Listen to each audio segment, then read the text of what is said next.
زدني علما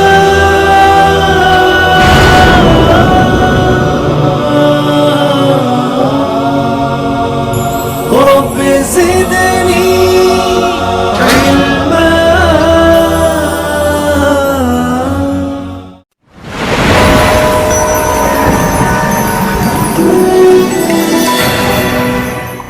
السلام علیکم میرے پیارے ساتھیوں، میں آپ کا اپنا فخر الدین ہم جماعت عرض کر رہا ہوں.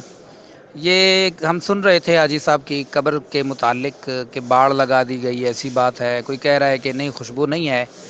ابھی میں خود قبر سے ہو کر آیا ہوں اور اللہ کے راستے میں ہم چل رہے ہیں. اللہ ہم سے جھوٹ نہ بلوائے، اور ایسا جھوٹ کہ جس کو ہم شائع کر دیں واٹس ایپ پہ اور پوری دنیا میں عام ہو جائے، تو اس کی بڑی وعید ہے.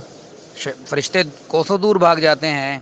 تو حقیقت یہ ہے کہ ابھی ہم عشاء سے پہلے جب گئے حاجی صاحب کی قبر پر، تو جاتے ہی ایک تیز خوشبو کا جھونکا میں نے خود محسوس کیا اور خود سونگا میں نے، اور وہ پھولوں جیسی خوشبو تھی. اور پھر میں اس کے تتبع میں لگ گیا کہ کہاں سے آ رہی ہے. دائیں بائیں لوگوں کو سونگھنے کی کوشش کی، ان سے بھی نہیں آ رہی تھی. آس پاس کوئی چنبیلی کا درخت نہیں، کوئی پھول نہیں، اور زمین پہ کوئی ایسا چھڑکاؤ کے آثار بھی نظر نہیں آ رہے تھے. پھر میں دوسری طرف قبر کے چلا گیا، کچھ اسی خوشبو کی تلاش میں، دکھائی نہیں دی. پھر دوبارہ جب اس طرف آیا یعنی پاؤں کی جانب، تو پھر ایک جھونکا مجھے محسوس ہوا بڑی تیز خوشبو کا، اور وہ 1-1.5 سیکنڈ کے اندر ختم ہو جانے والا تھا. اور میرے ساتھ جو ساتھی مجھے لے کر گئے تھے وہ عصر کے وقت یہ خوشبو سونگھ کر آئے تھے. تو یہ خوشبو آنا یہ فضائل ہی ہے، کرامات میں سے ہے.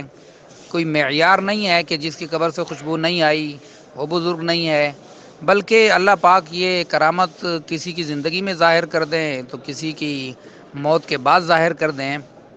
تو وہ تھے ایسی شخصیت، یعنی یہ میں نے خود سونگا ہے. اور جو لوگ کہہ رہے ہیں کہ خوشبو نہیں آتی، اگر وہ کچھ دیر کھڑے رہیں تو ان کو ضرور خوشبو آئے گی. گزر راہ سے گزر جانے والوں کو شاید نہ آئے، لیکن آپ جو شخص جاتا ہے اس کو محسوس کرتا ہے. آپس میں یہی چہمہ گوئیاں ہو رہی تھیں، لیکن اللہ کی شان ہے، کوئی انتشار نہیں ہے، کوئی بالکل پرسکون قبر ہے.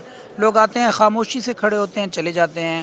اب وہ باڑ تو ضرور لگا دی ہے، لیکن پتہ نہیں کس وجہ سے لگائی ہے. ہو سکتا ہے اس وجہ سے کہ لوگ مٹی نہ لے جائیں، لیکن کوئی دھکم پیل نہیں ہے. لوگ آتے ہیں خاموشی سے، فاتحہ پڑھتے ہیں اور چلے جاتے ہیں. اور راستہ بھی کوئی بند نہیں ہے. آپ صبح جانا چاہیں، دوپہر کو جانا چاہیں، رات کو جانا چاہیں، جب چاہیں آپ قبر کی زیارت کریں اور آ جائیں. تو اس متعلق جو میں نے کہا کہ آپ کو یہ بتا دوں، یہ خوشخبری بھی سنا دوں کہ واقعتاً ایسا ہی ہے کہ خوشبو آتی ہے. اللہ پاک آپ کو بھی توفیق عطا فرمائے. اگر جلدی آ جائیں تو آپ خود بھی سونگھ لیں گے.